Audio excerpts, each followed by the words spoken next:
guys, what's going on? This is Travis P11. I am fresh back from the range with the SCCY CPX-2, where we had a few issues. What was going on here is when I was running brass ammunition through this magazine, it was jamming. Every round was not extracting, and it was ramming the next round into the feed ramp. So this is going to go back to SCCY on Monday. I'm going to put the flat base plate back on it. These are SCCY's base plates, by the way. These are not mine.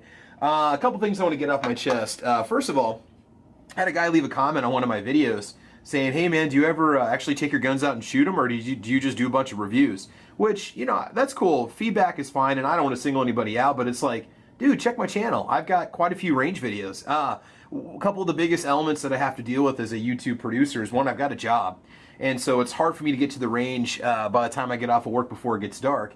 And two, the weather just doesn't always agree. The range I go to is about 15 miles out of town, and it is out in the country, and it does take a little bit of effort to get out there. So it's not always easy for me to go out there, and it's hard to try to keep the gear from getting rained on and snowed on. So anyway, guys, I tend to do a lot of reviews here in the basement. You know, once summertime gets around and we're on summer vacation, I'll be doing quite a few more shooting videos outside. So without further ado, let's go ahead and get started. We're going to do a quick little clean here of the SCCY CPX-2. And again, I was a little shocked at the issues that I was having. I was surprised that, but I mean, magazine issues happen. You know, even the greatest guns in the world can have magazine problems, right? So, yeah. Anyway, frame pins did not walk themselves out. I probably put 100 rounds through the gun today. I did at least 50 rounds of aluminum case ammo, and then I did another 30 rounds of the mag that worked and another 10 rounds of the mag that didn't. Well, not counting some of the rounds that didn't go off. So anyway, all you have to do is ensure the gun is clear. Okay, and I'm trying a different camera angle today, so hopefully you guys can see a little bit better. Lock your slide back, right? Now, a lot of people say, oh, you have to have a tool to pull that pin out, that takedown pin. No, you just put your fingernail in there and just pop it out. It clicks securely into place, but all you have to do is just pop it out. So take it out, and then go ahead and just release the slide, push it forward. Okay, there's your lower right there.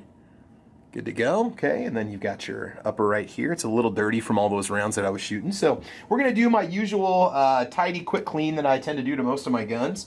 So what I'll do is grab myself a little patch, spray a little bit of ram oil on it, right? It's good to go. Let's kind of move up a little bit so you can see. We'll just spray the lower. Okay, start wiping stuff out, get all that gunk and carbon off there. I like to pull back on the trigger a little bit so I can get to the hammer, because this is actually a hammer-fired weapon, okay? So it is not... Well, I mean, it's you could say it's striker fired in a way. It's a little bit different design, but it does actually use a hammer to make the round go off. So, and then also after, I'm not sure how well you can see that, but after about 500 rounds, there is some finish wear coming off, but there's no metal deformations on the rails. It's got full-length rails, and I don't know if it's aircraft-grade aluminum is what they use on their frames, but that might be it. So we're going to wipe that off a little bit. Lower's not too dirty. It's, you know, I like to get in there and kind of, you know, clean out the trigger well. Also get the magazine, get your handle cleaned out too. Just leave things nice and clean, so it's not bad. You got some carbon on there. You know, we've definitely seen a lot worse, haven't we? Okay, so we got that all done. One more little shot. And another thing I do sometimes do is take some Q-tips too and kind of go through it. We can do that real quick too, if I can find my Q-tips. Check those rails one more time. You know, if your patch comes off cleaner than before, you know you're doing it the right way. Just kind of wipe out the frame. You tend to get some residue that's going to build up on the frame too, so you always want to make sure you get that out of there. Let's see, Q-tips, there we go. My handy dandy pistol box. And what I'll do is just run along the rails here, all taken care of. And I'm going to hit that with a little bit of CLP when I get done. I don't really use a whole lot of lubricant on this gun when I clean it, but okay, we'll put that off to the side. All right, up next we've got your barrel and your guide rod. So we do have an all steel spring guide rod combo, but a lot of people have purchased aftermarket units, which is not a bad idea. I did have a Galloway unit on my SD99 VE Smith & Wesson because it came with a fairly flimsy stock unit, okay? And this is a good construction. This is decent. I mean, I haven't had a lot of issues other than today. But like I said, it's just odd that magazine was having problems, because all the rounds I put through it, but you know, parts can fail, things can fail. These guns have had rounds stored in them for you know, 2 years. I've never had to actually fire. Now I'm taking the rounds out when I've gone to the range and stuff, but you know, it's just one of those things where it can happen. So shoot a little Ren oil in there. in your upper, your slide. Okay, I'll just go ahead and wipe that off. Give it a good little clean. Like I said, this is a really easy gun to clean. I do get a little meticulous, and I'll start to get the Q-tips out and go through the rails and definitely make sure I catch certain parts. I really pay a lot of attention to the front where your striker is. I think it's important that you keep that clean because that's where you get a lot of that carbon from the smoke and from the powder blowing up. And your primer, that's a part that is going to get a little extra attention here, okay? And I've never actually had to take apart the striker mechanism itself. The extractor has been solid. Haven't had any problems with the extractor. I've had no frame cracking issues. I know some people have complained about that. Either I just got lucky or Sky had things figured out from when I first purchased the gun. So for the barrel, we're going to go ahead and hit this with a little bit of CLP. All right. So what we'll do is just spray the inside so it foams up a little bit and runs down. Just kind of coat it all. Spray the whole thing down. Get that all saturated and soaking and definitely getting cleaned up. Again, I'm not doing this like in double time or anything, but it is an easy gun. I've taken this thing apart and cleaned it so many times.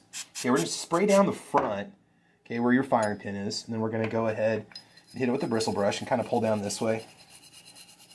I just do that so we can kind of keep the crud from falling back into where the firing pin is. I would like to see how to disassemble that though, just to see what it looks like inside after, you know, nearly 500 rounds.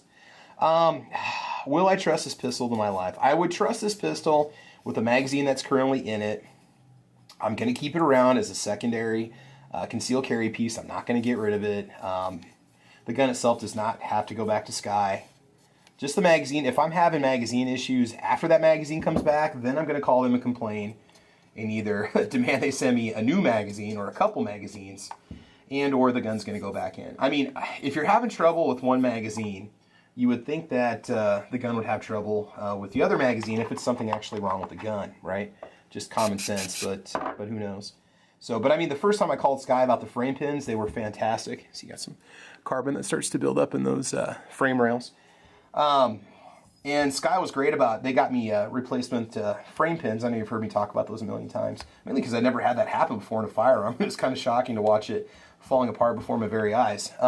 They did rush ship those to me, which was great. I had them in just a few days, and the gun was back at it. I did have a different pistol that I could carry for my concealed gun, but current winter carry, CAR CT9, that's going to go out. I'm going to put 100 more rounds through that and make sure that that is nice and solid. The instructions recommend at least 200, so okay, enough of me babbling. Let's go ahead and do just a light coat of oil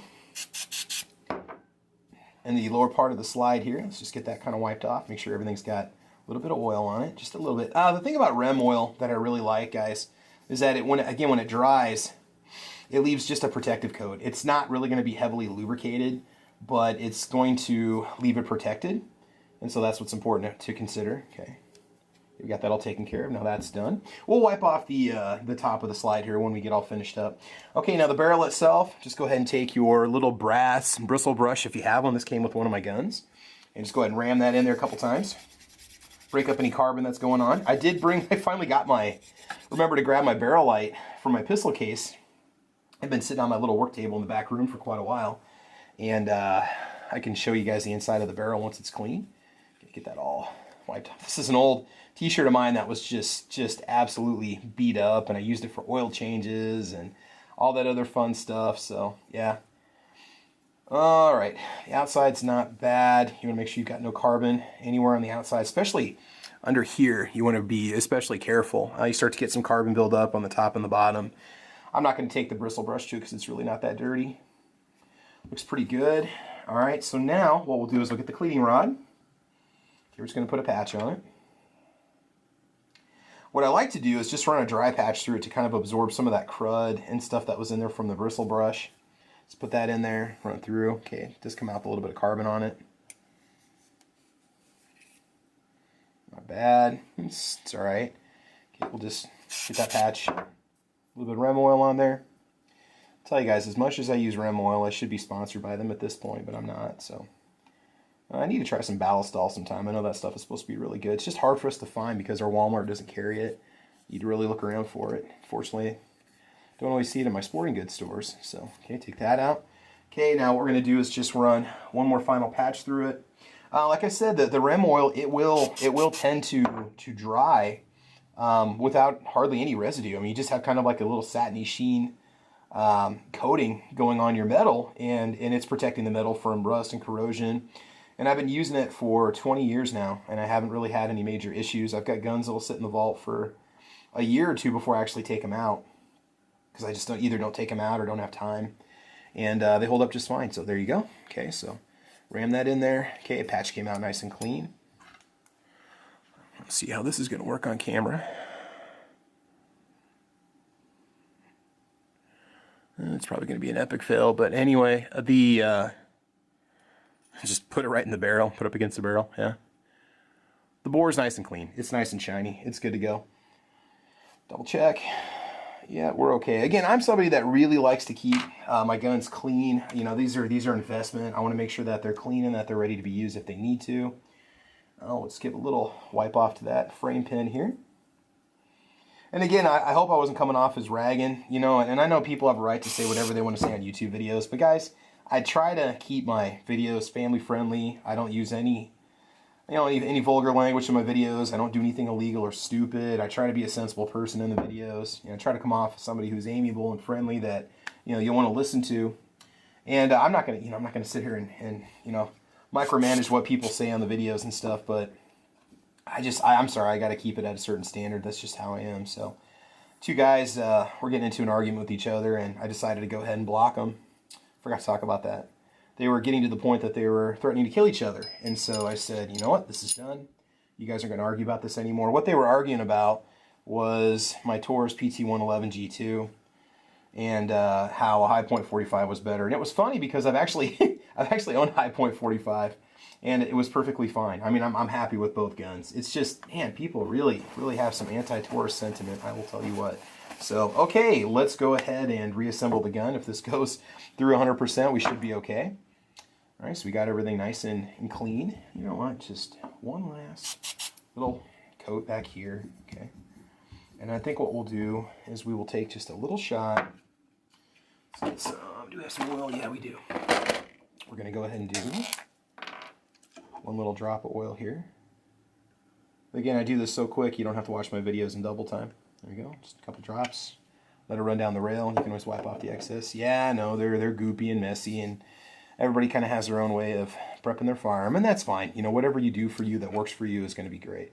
Man, sometimes I sound like a Bob Ross video. Okay, all right, so we'll go ahead and put the top back on, and the key to this, I don't know if I'm going to get this the first time or not, but all you have to do is pull the slide back, lock it, okay, and then just align, let's see if we can get that in the camera, just align the front hole here so that you can get your pin back in, and you're good to go.